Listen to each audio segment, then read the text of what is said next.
নমস্কার বন্ধুরা, আজকের গল্প বাপকা বেটা। গোপাল একবার ছেলেকে নিয়ে মেলায় গিয়েছিল। মেলায় সেদিন প্রচণ্ড ভিড়। ভিড়ের মধ্যে দুজনের ছাড়াছাড়ি হয়ে গিয়ে কেউ আর অন্যজনকে খুঁজে পাচ্ছিল না। গোপালের ছেলে নেহাতি ছোট, কিন্তু গোপালেরই তো ছেলে, সে মোটেই ঘাবড়ালো না। মেলার এক কেন দাঁড়িয়ে গোপাল, এ গোপাল বলে তার স্বরে ডাকাডাকি করতে লাগলো। কয়েকবার এইভাবে ডাকবার পরেই গোপাল নিজের নাম শুনে তার ছেলের গলার আওয়াজ চিনে তার কাছে চলে এলো। ছেলের উপর বেজায় চটে গেল গোপাল।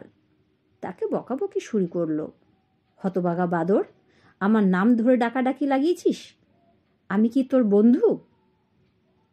কেন, বাবা বাবা বলে ডাকতে কি হয়েছিল?